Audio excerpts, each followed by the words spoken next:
Welcome to episode 13 of Agents of Aquarius. My name is Jim Pine, and I'm here with my fellow comrade, Greetings, fellow Earthlings. Matty D. For all you Present. for lifetime listeners, you know what the D stands for because he's not changed it every time. It's so Yeah, funny because you change it, but then it's like not changed. So it's like it's kind of funny, but I do like that. Like now they have to go searching for it if they yeah, want. you have to look through back episodes to see my actual name on the screen, but it's Yeah. not a Well, big you know secret what? anyway. I will save you all the time. It stands for domain. All right. Yeah, there you go, buddy. Oh no. The D would stand for dog, dude. Matty Dog, they called me once upon a time. Woof woof. There's a Yeah. shout out to our guy Paul OB. Yes, there was a time where that was what the Oh D would have Christ. stood for. Matty Dog. It's got a ring to it. That's what it was. Matty is not a Yeah, dog. the Maddie's the, never the been a ring of dog. youth, But it was long gone. just a little Paulie OB would say, a little Boston love right there. But yeah, here we are. Please like, subscribe, fucking yeah, whatever. Follow, follow me home, whatever. Do the We things. we need all the things because with the things you get the other thing, and then the thing happens. But here we are again in the soup of chaos called life. Episode 13. 199. Yes. What episode are we on, Agent Pine? 13. Let's introduce something new then. Let's do the Agents of Aquarius book club. We read. Um, yeah, we're gonna do something new. We're starting out with this week. Um, I brought a book up to Matt and I was like, hey man, I was fucking like, we neither of us have read this. And he had never even heard of it, I'm pretty sure. And it's a book by the author Napoleon Hill. The book's called Outwitting the Devil. He is most known for a book he wrote called Think and Grow Rich, and he wrote that in 1937. But Is this Outwitting the the guy that also wrote How to Win Friends and Influence People? Possibly, but that might be Carnegie or one of those other. All right, but Uh, this Napoleon Hill guy, he wrote Think and Grow Rich. I'll read this, and then you could look up and see what else he wrote. How about that? Yeah, yeah. Tell us about this one. This book, Outwitting the Devil, it's an expose on the methods the devil uses to ensnare and control the minds of human beings, exploring the innermost depth of the psychology of motivations to understand why so many individuals, including himself, cannot find the initiative and courage they need to consistently implement the philosophy of individual achievement. Hill went so far as to interview the devil himself. The resulting confession from the devil made this book so controversial as to remain unpublished for over 70 years. Now it is yours to turn and break the devil's code and free yourself from the hidden method of control that leads to ruin. That's such a great description. As soon as I heard controversial has been out of print for 70 years, and then that business about interview the devil, uh, fuck yeah, I want that book. In fact, I just ordered that book because I'm also going to read this Napoleon Hill business. So we'll check back in with you guys on that. And each week we will like go over some books and talk about some different books that are out there that both Matt and I have read. That's how we'll generally do it, I would think. Who knows? We make the fucking rules. So um but we're going to talk about a book today that I have not fully read, but you have read twice, but we have spoken about it so many times. Even on this podcast, I believe we've spoken of it at least once or twice. And this book is called War is a Racket by Brigadier General Smedley D. Butler. The D stands for Darlington. All right, Smedley Butler. I'm going to read the back on this. Smedley D. Butler took his constitutional vow seriously, repelling threats to America both from without and within. Shortly after retiring from a lauded career, the popular Marine brought down a fascist corporate plot to seize the White House. Concerned for the future of democracy, Butler began to speak out against the the venal motives behind the many of this country's military actions. Written during the Great Depression, War's Racket pulls no punches against the corrupt military-industrial complex, eager to murder both foreign and native-born children for the sake of profit. The Feral House edition includes two other. Oh, whatever. That was a strong last statement. I just willing to murder people. It ends with this, which leads me to a George Bush clip I saw earlier. I'll tell you in a second. War is a Racket, the piss and vinegar classic, maybe even more relevant today than when it was first published 70 years ago. All right. What was the Bush tie in there? Bush's tie-in said, sometimes motives and profits outweigh peace. Oh my God. And goes, dirty. and then That's with his fucking George H.W. and like he says the most uncomfortable thing, just like when Gates does it, he's like, yeah, and there might be we're gonna depopulate the world. Yeah, Jeffrey Epstein, he's dead. It's like, oh yeah, he is dead. Yeah. Why do you say it that way? He's dead. Oh, bro, what George Bush did a good, like he was that guy. He was like, yeah, talking about Ukraine. When a strong nation invades a weaker neighbor like Iraq, I mean Ukraine. He does his laugh. He does his cover-up laugh. It's like, oh, you just showed your hand. Yeah. Come over for poker night. Bring cash. So this book, War is a Racket, is Smedley D. Butler was approached to help overthrow the government. Is what they wanted to do. And he said was no. Right, that description on the back. A bunch of fascists want to overthrow the White House, it said.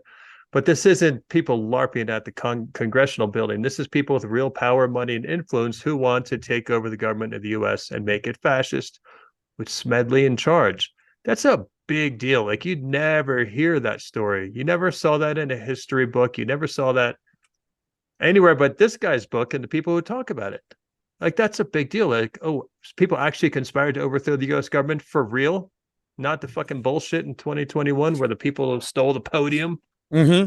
Yeah, like the January 6th bullshit compared to what this brigadier general, man's seen war, highest ranking war, Marine, and he refused to overthrow this government.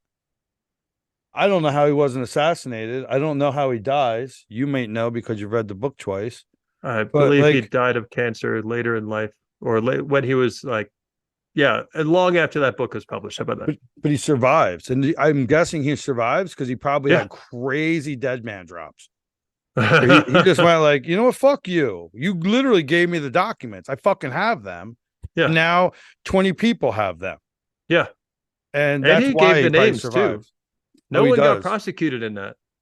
And no one ever went to jail for this actual attempt to overthrow the United States government. And install a military dictator. That goes back to last week, what we were talking about, or it could be 2 weeks ago.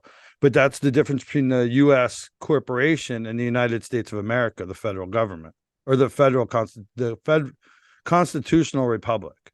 They're two different entities. The reason nobody goes to jail is because the corporation had been in charge by then. So no, that's like, that's where like they go to prosecute and then it's just like all wiped away. It's like, it's kind of like Hunter Biden's gun charges this week. Oh, did they? Just brushed it off, dismiss it. Yeah, just really. Yeah, but so this man speaks out against it, right? Decades later, after this book is released, President Dwight D. Eisenhower gives a famous speech about the military-industrial complex. That is what Smedley's talking about in this book. No, that's unrelated to the attempted overthrow of the country. Like, that was a very big part of his book, is these guys want to do a fascist overthrow of the United States government. But the heart of his book is about what you're getting into now. Yeah, those people who want to overthrow the government are the same people. Are they? Yeah. Yeah, it's the military Well, I wanted. mean, It's the it military was industrial complex. Now, see, people can think military industrial complex and they think military, and it's like, no, no, no. That's the private corporations that make all the arms, the armament, the that make a missiles, the fortune off the toys. arms. Yeah. Yeah, invisibility potions, whatever, rings of protection. But they then use the military to sell those toys and all that, those armaments and all that to them.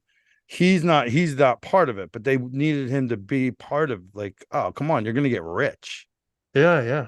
I would And to be guess. fair, that was a group of bankers and industrialists that he pinned the caper on. And I guess the industrialists being the arms industry, because he was very clear. He was like, there were 10,000 new millionaires created during the First World War that he was fighting it. 10,000 new millionaires back in 1916 to 1918 What or something like that. I forget how long we were in that war. I think we're in that war for like 110 days, if I remember right. you literally looked surprised when I just said, yeah, they're the same person. And I don't think it was sarcasm. I think you're like, huh, really? Because it wasn't, he I had just to think named, about it. yeah, he had to name the bank. But the bankers are like, the wars are fun to, and it's also they make money on the money. They loan Mm-hmm. money and then they get the money back with interest on the money.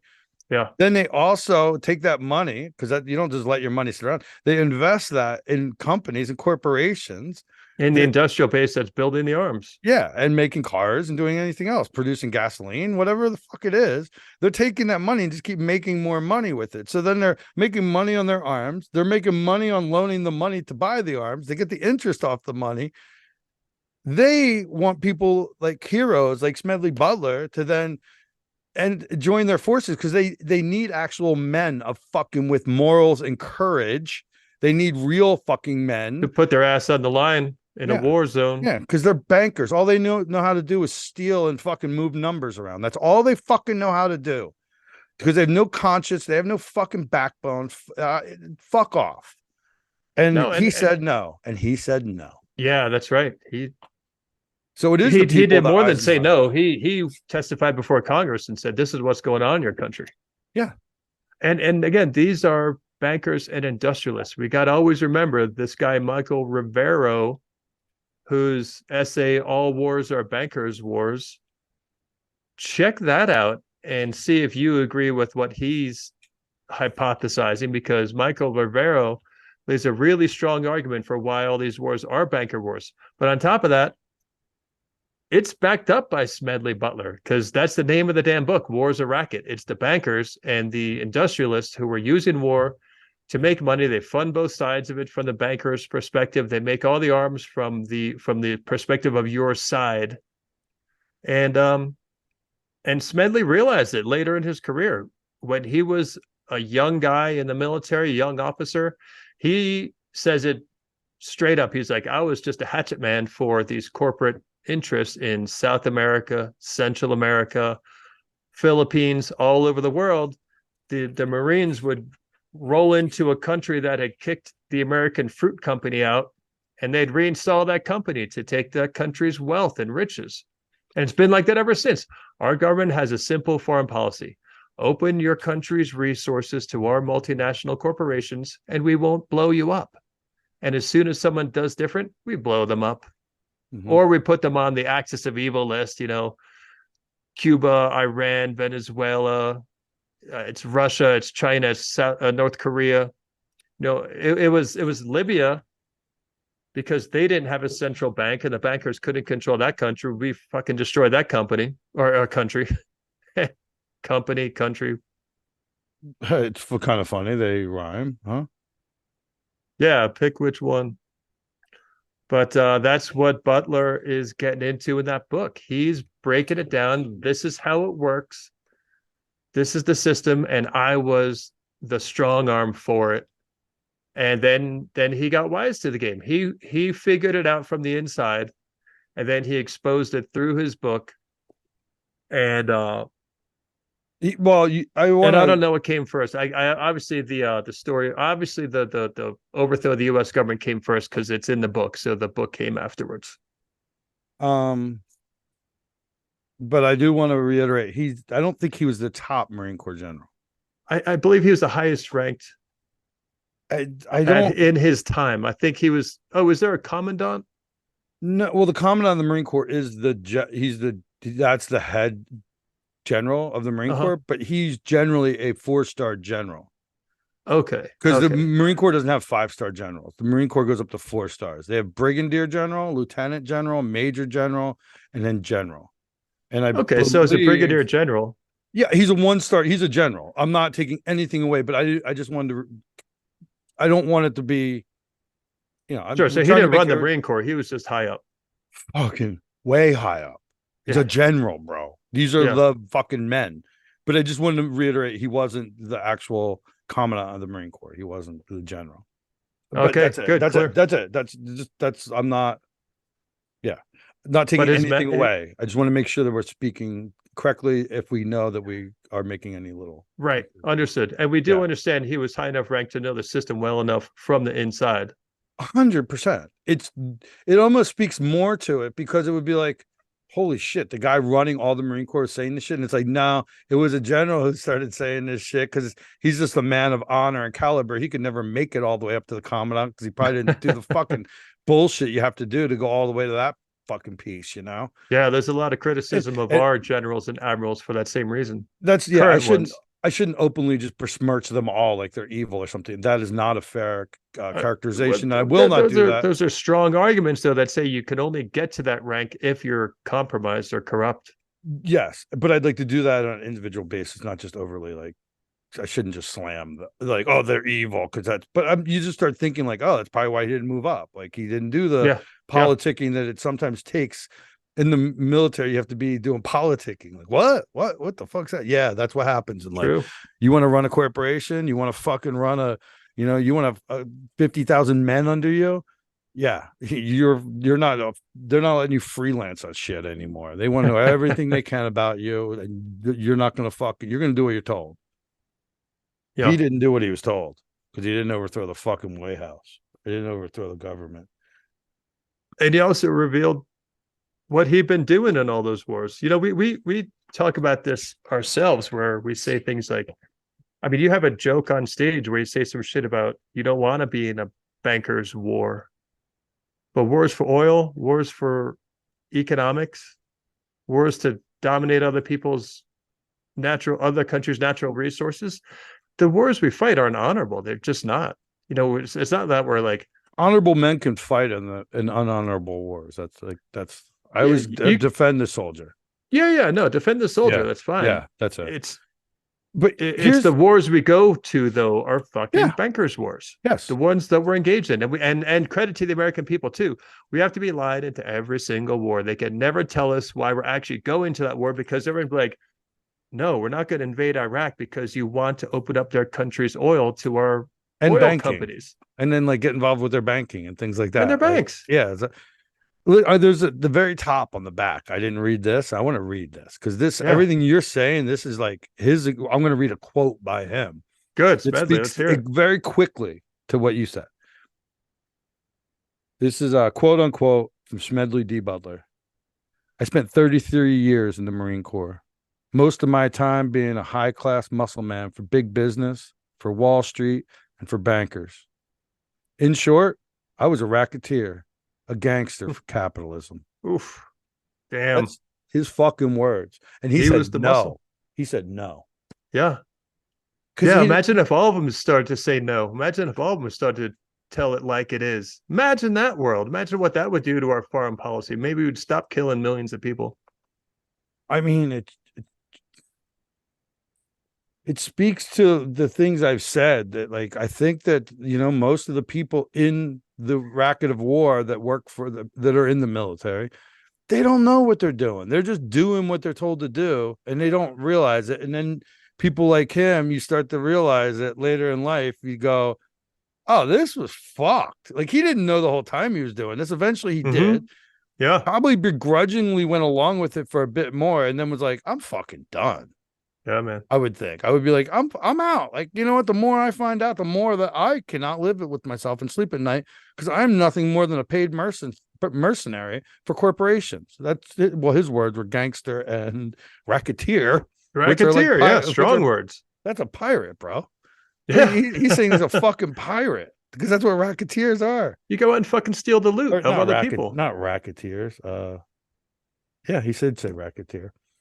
Pirates are privateers. Private. Hey, what's the end result though? You're taking someone else's stuff, taking someone else's riches. Yeah. Yeah. Now look, how old is this book? When was this thing printed? When did its first print happen? Oh, they're so not good at this. 1936. 1936. Almost 90 years. Almost 90 years. Hey, newsflash, it hasn't changed. It's the same system. Yeah. Yeah. The same system has been going all this time. Yeah. Now they have UN, so we give them money, and then that's another private military that's does fucking X, Y, and Z while they wear blue helmets. And it's a stop. War's a fucking racket. Who are you talking to there, bud? A damn dog, dude. He's being a little bit needy. Being awfully needy, I should say, and awful underlined. Yeah, it's a racket. War's a racket. This is something we talk about consistently here on this program. Is that it's a fucking racket, and all the way to the point where what kind of racket, Jim? Well, last week we spoke in depth about Michelob Ultra, and artichokes. That's what we talked about last week, dude. Michelob Ultra and artichokes. That's part of the military industrial complex. The intelligence agencies are just another arm of the military industrial complex, this giant web that is all for profit, make money off of death, destruction, war, tyranny.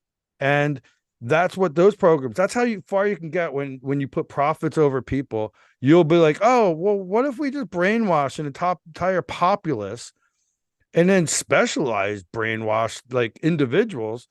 And and for the detriment, for malignant reasons, not benevolent, to do evil and create evil and propagate evil. That's what we talk about here. This is a big part of what we talk about is these evil people, and people just let it go. That's very frustrating for you and I, that people let it go, that people don't ask enough questions about how the world's run. And I know I was saying last week that, people are on their own soul path. You're a spirit having a human experience, and not everyone's concerned about the things we're concerned about.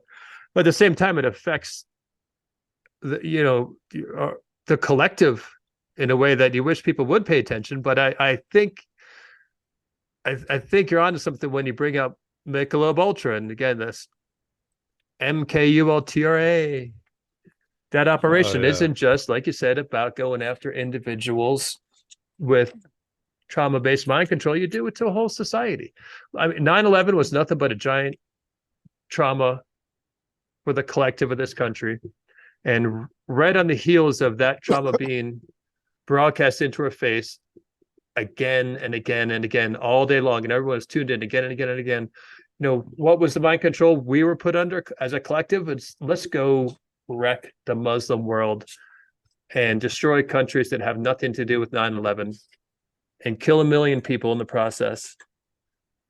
And that's what they got us to do. We all did it blindly. And I don't say we like you and me specifically, because you and me are pretty anti all this bullshit, particularly the Gulf War. But immediately after, I was caught. I'm not even talking the first one. I'm talking the second one after 9/11. 9/11 was a traumatic event for the collective, and the mind control that followed says our military is going to go steal the riches of the fucking Middle East, and you're all going to be okay with it. And when everybody was okay with it, I was okay with it for that moment of trauma. Like for a couple of weeks, I was probably okay with it. I don't know exactly because I'm literally going back, but I do want to be forthright in that I wasn't like, that was us, the Mossad. Like I don't like, I didn't know. I knew it stunk, but it was a very emotional event, and to see like such trauma and such visualizations done to like really capture the populace. Like I wasn't like go beat up a gas station attendant.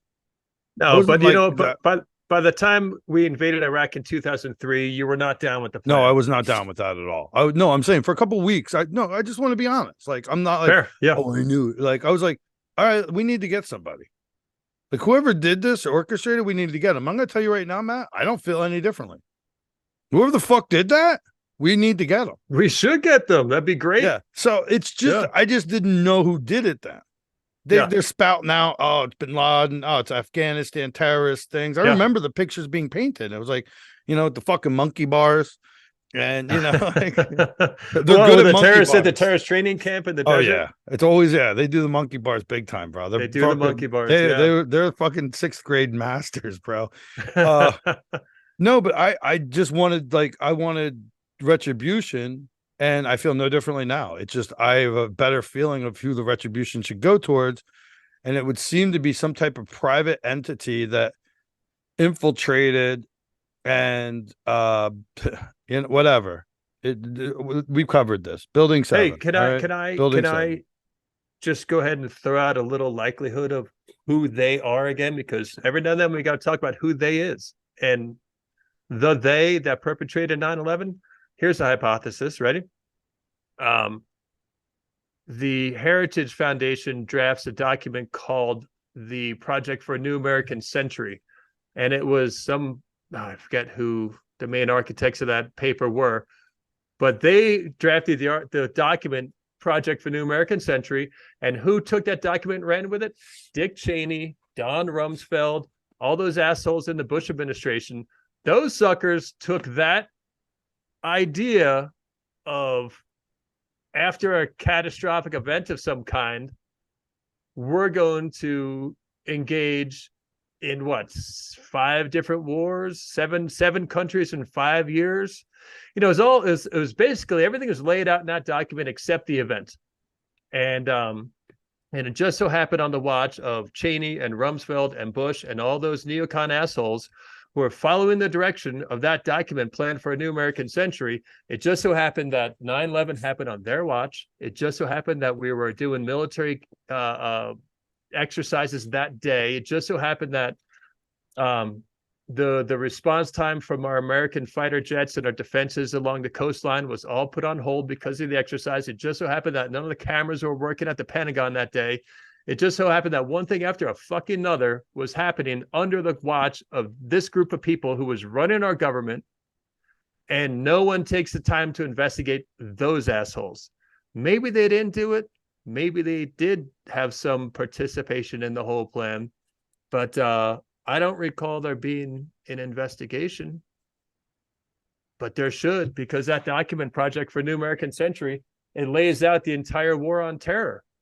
It lays out the entire war on terror, and it needed a catalyzing event, and they got it. And they just so happened to get that catalyzing event while the government and the military and everyone who's supposed to be protecting this country was like, oh, we're on stand down mode. I'm sorry. Not going to do anything. So, yeah, I say people within our government did facilitate this fucking bullshit. That I say that people in our government had a hand in 9/11 happening to this country. How's that for a point of view? I have one word for that. No, I'm sorry. I have one statement, 2 words. These aren't the 2 words yet. For everybody that's a listener, they've listened to every episode. They've even heard the Patreons, because I don't know exactly where it's at. But the cookies being dropped here, it make me feel like I need to drink a Cave Manhattan. That's it. That's all I know. We're all having Cave Manhattans. That's my 2 words, Cave Manhattan. Because that's what those suckers were drinking, is what it is. They were drinking Cave Manhattans when they came up with this plan. Hey, drank Cave Manhattans after the plan happened. Some of the things Matt just said. Yeah, but some of the shit Matt just said. I love riddles and I love puzzles, so this is why I'm putting it together. Some of the shit Matt just said and spoke about will make you need to have a Cave Manhattan. That's all I'm telling you. And then you could fucking put the pieces together from there. Unravel that mystery. It's right in front of you. It's right there. Dude, and that everything you said, I agree with. And I think is very much a possibility. 100%. We don't know who actually put the det cord out, who put out the thermite. We're not sure exactly, but somebody did, because in building 7, we know. Like, it's and this is the crazy part. I think this is what breaks people like you and I. It not breaks us. We're not broken from it. It's like you do all of this understanding. You read books, War's a Racket. You read and you study and you learn and you spit all the things you just set out in succession about who you think might have done it. And 80% of people, literally, white noise, already shut off. They're not doing math. They're not like, oh, with that, it had that. What? Whoa, no way. It's like, do these people just hate puzzles? Are you fucking just basic bitch motherfuckers? You just can't handle any type of deep thought? It's like, oh, I'll just take my favorite thing is hearing somebody tell me they took the vaccine because they just wanted to work. Oh, it's like, dude, I'm that's not a strong conviction, though. They didn't have a strong conviction to be anti-vax. They should have. I'm related to them and told them what they needed to know. And you know what? Literally, so they can go to college. Well, again, piss me off. Have a strong conviction to be against it. They might have been like passively against it, but they were. No, maybe they're just passively against it. They weren't too strong in their conviction. Don't you think there's a reason that there's so many passive people that will just do it for minimum wage, or just to go get an education? You show how uneducated you possibly are, so you can go get an education. You'll for $15 an hour. That's what you'll do, instead of finding a better way out. Is just capitulate. No, and that's the original lie, or that's the original propaganda here. Is it's just the way it is. It got this way naturally, organically. It's just the way the world is, and it's always going to be this way. That's the first level of propaganda that's instilled into people's mind. It's just the way it is, and no one has any fucking clue that this shit is meant that our society is managed. They don't understand. They hate it, and I don't want to like call them sheep over and over, but stop acting like it then. You're acting like because there's one shepherd, and it could be Shepherd Smith, the news broadcaster. Like it's one shepherd, and they're just the whole fucking flock. They're just, all right, yeah, let's take experimental medicine for the cold. It was the flu, bro. Let's not let's make sure we get it right. It was the flu. Yeah, well, I say virus theory to that, so fucking I say terrain theory. How about that? I up you one to terrain theory. Well, it's your statement. It's hard, though. I get you. It's like no one. You could lay out some really rational arguments about what happened on September 11th, and people will not take that thread and pull it.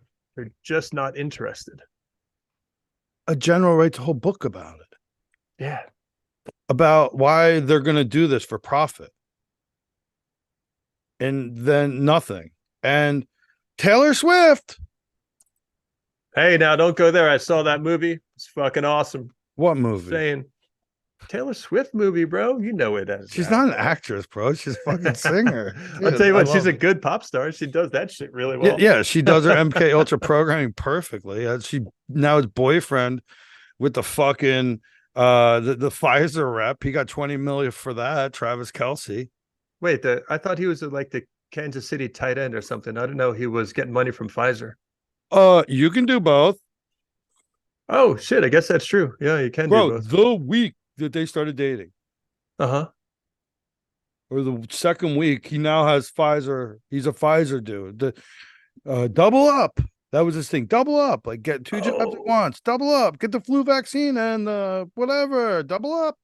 Hey, I'll be honest with you. If I were a crafty marketing person and I found out who Taylor Swift's new boyfriend is, I'd reach out to that guy too. If I work for Pfizer marketing department, I'd say, hey, bro, you're going to be super popular. Your Instagram's going to blow up tenfold. I want to pay you to promote my message. If I were a crafty marketer for Pfizer, I'd get that fucking guy in it too. Now, do you blame him for taking the money? And, I like how you think. I like how you actually think. Some marketer was like, "Oh, those two are dating. We should get him now." Fuck yeah, they should. And they did. No, Looks that like they shit was. did. I disagree. That shit was done before they fucking. It's all staged. It's all. Nothing's an accident. This is all coincidence. There's not coincidence, dude. Like it was a business deal. His jersey sales are up 400%. He's the most Right, popular because he's tight end in dating the football. most popular chick in the country. Okay, you're saying, yeah, I understood. That I didn't. Do you think that those two This dating was is all arranged? yes, Oh, really? Tell me 100%. more about that. It's too obvious. It's too obvious, bro. Like the commercials out. Like he goes to a what the fuck was it? Fuck, dude. He goes with like a friendship bracelet, and then he goes, "I didn't get to meet her." Like he went to a concert. He was hoping he'd get to meet her. And he brought like one a of these friendship very bracelet? popular like friendship bracelets or Wow. something of that nature. And I saw the clip because I'm a big Eagles fan. So his brother Travis Kelce, if you know anything about football, you know who the fuck you know. He's like one of the most popular people in the game.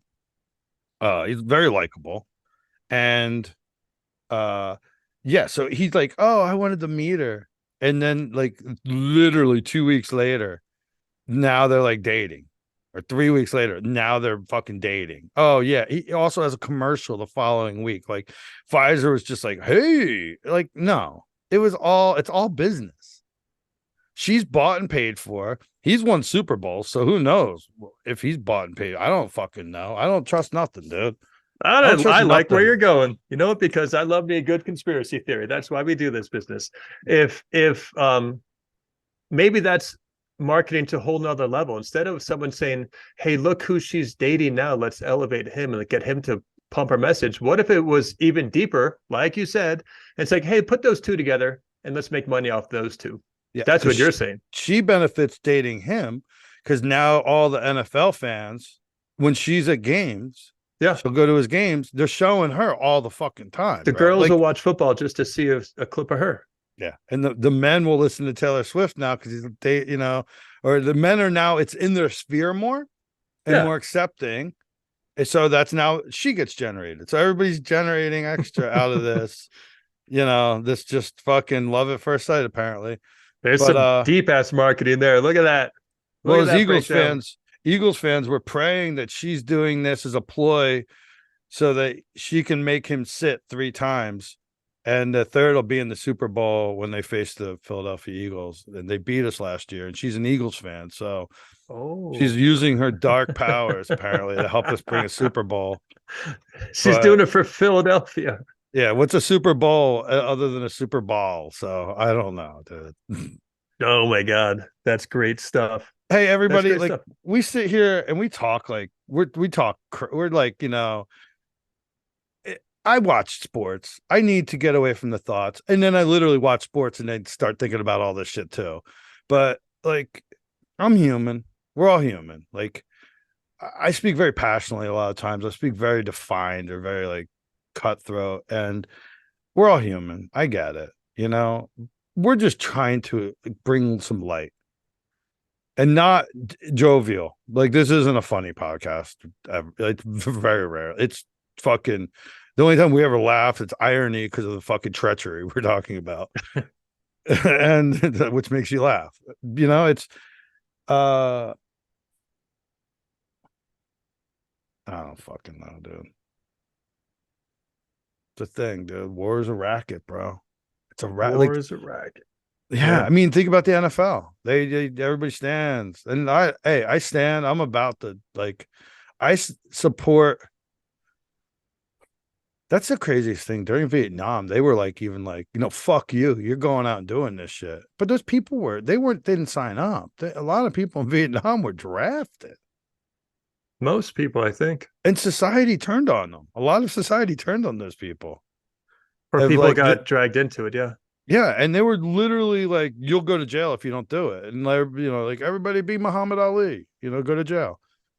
And at some point you do have to stop, and you might have to go to jail for things. That's the actual reality. Sometimes you're going to have to go to jail because it's time to stop it and to stand up. Mm-hmm.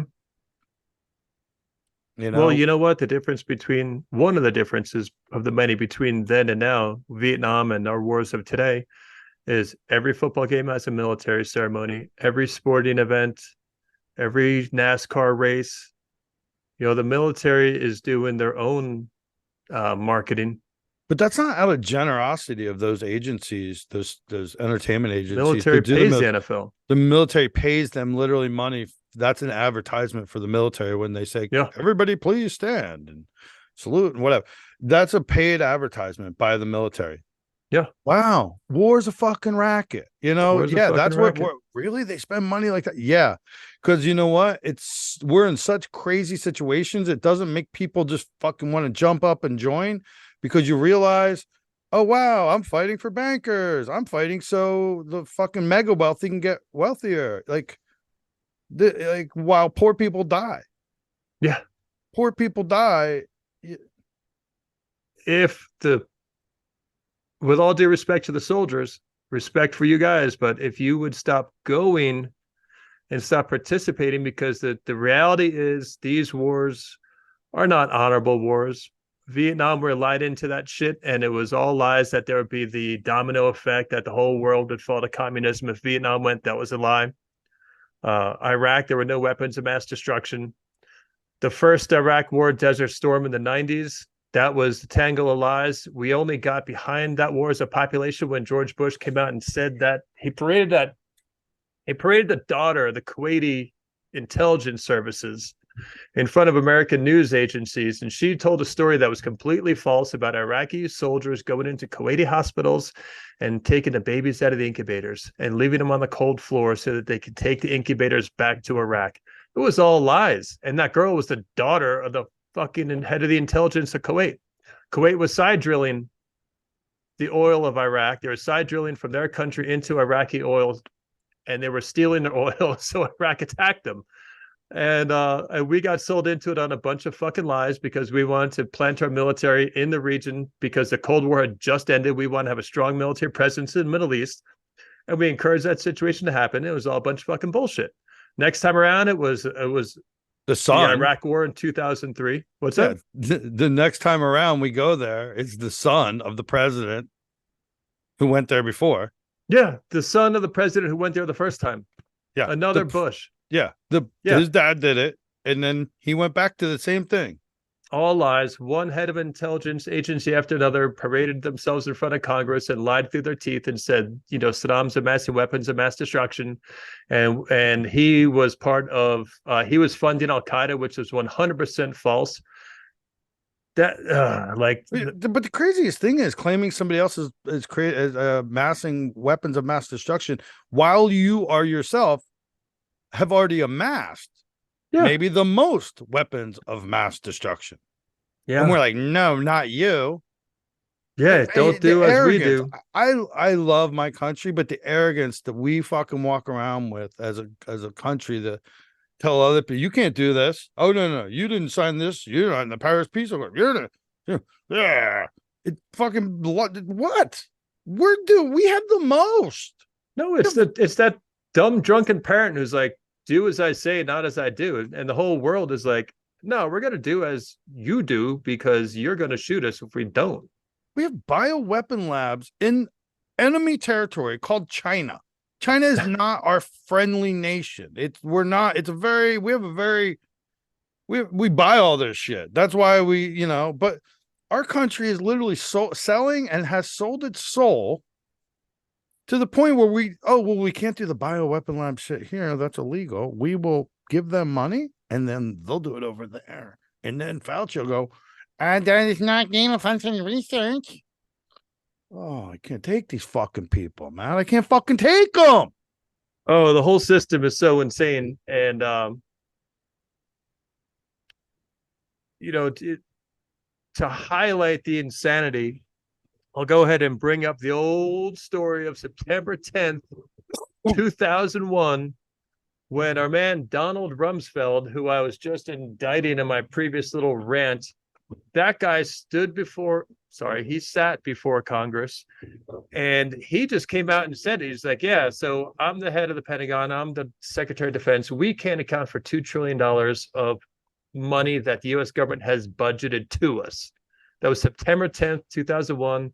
And the next day, the offices that held the accounting people and the investigators of that $2 trillion, that was what was hit by the plane, which no one's ever seen a picture of.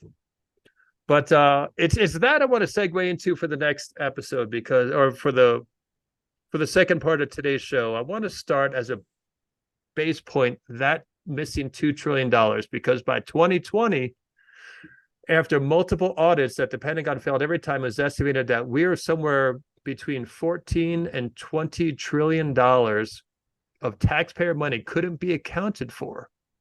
And I want to talk to you, Agent Pine, about if that much money is missing, what can he do with that money? How much money is that?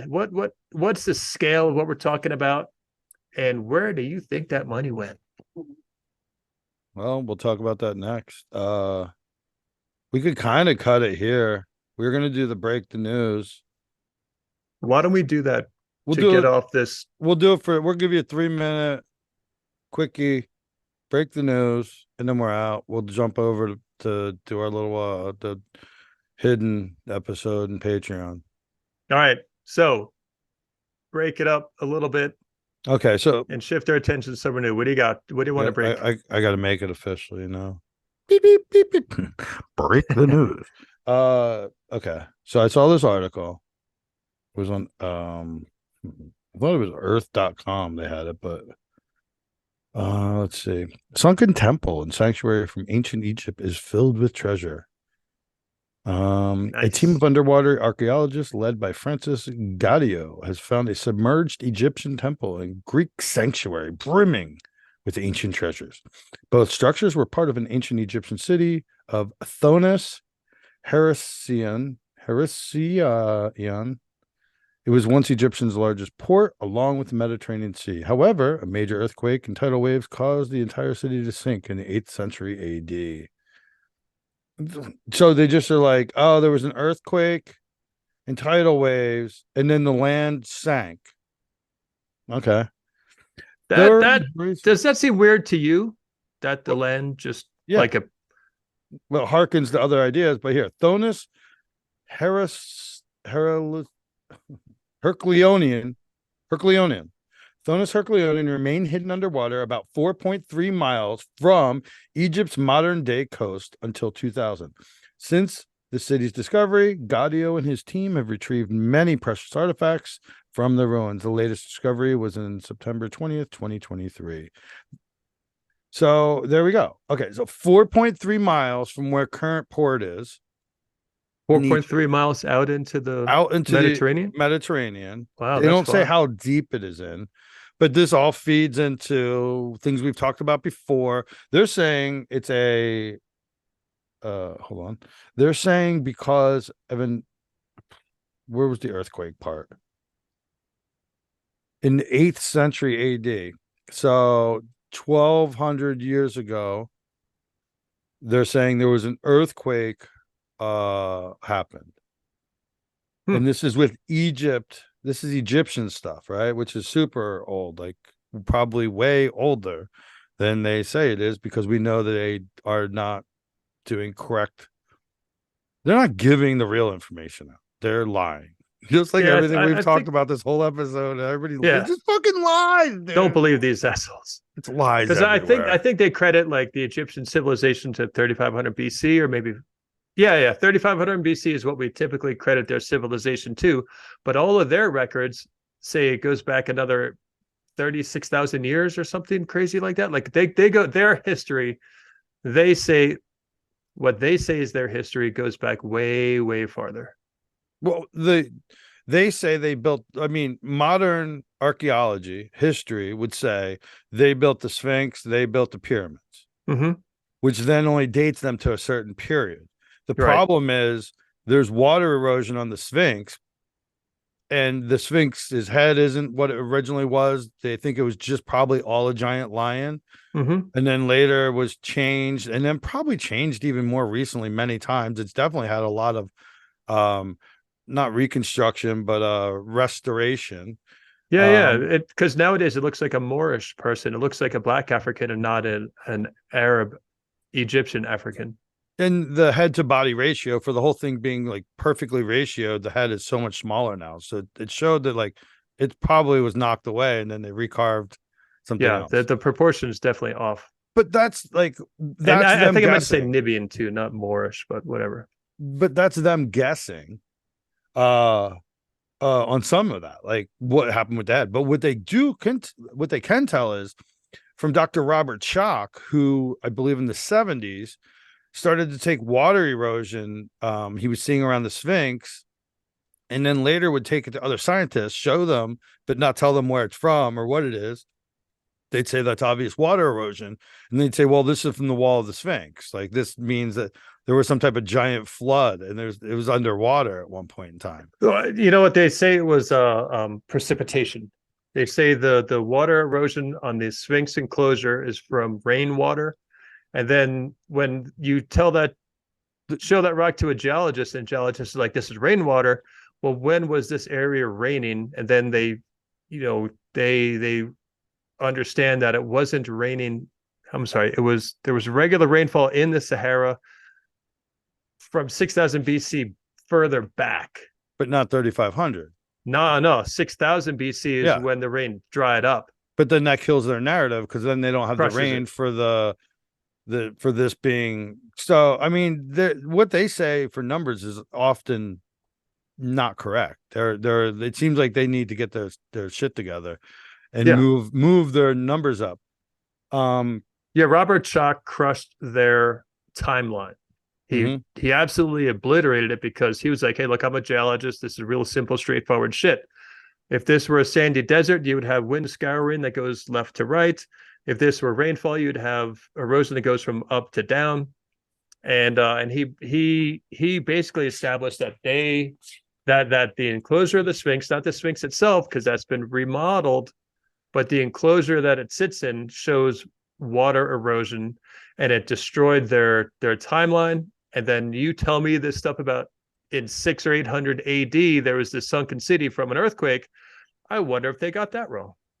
Well, okay. Yeah, I mean, we haven't looked deeply into this, but it would fit it would fit the same scenario that you see in North America, and then you start to see around where there was some there was some event happened and the water rose on the coasts by right. We got into that during a regular episode, or I'm not sure, but there's water. The water has been higher than it is now, and the water has been way lower. Like they're saying, possibly up to 200 feet lower. 400 feet lower. 400 feet of elevation lower. Yeah, because the water was all locked up in the ice caps that covered North America and Europe. And when that ice abruptly melted away, sea levels rose dramatically. Maybe it was 300, whatever, but go stand next to the ocean, put your feet in the water, it's lapping on your ankles, then realize however far it goes out, it doesn't matter. It's 400 feet down. And now you're 400 feet of elevation compared to where the water was at one point in time. Well, that's like sounds very reminiscent there that 4.3 miles is just eaten up by water. And now the water is back. Kind of like maybe what happened in Florida and places. Yeah, maybe that site isn't from 800 AD. Maybe that site is from when the ice sheets melted off 10,000, 12,000 years ago. And if they were to tell the truth about its actual age, it would smash the timeline. It'd be another piece of evidence that smashes the timeline. They always keep the timeline from being smashed. Right now, they're doing everything they can to still hold on. Like they are people that have literally been killed. Like they've done everything they can. They're just hold on to fucking secrets, bro. Just to hold on to secrets. Why? I guess we suspect it's to control the population, control the narrative, control what people think of their world, and you control them. Here we are, just over here again, just fucking listening, you know? I'm going to play us out with this. I'll cut it from there, but here's a guy talking about secrets. The very word secrecy is repugnant in a free and open society. And we are, as a people, inherently and historically opposed to secret societies, to secret oaths, and to secret proceedings. For we are opposed around the world by a monolithic and ruthless conspiracy that relies primarily on covert means for expanding its sphere of influence. It is a system which has conscripted vast human and material resources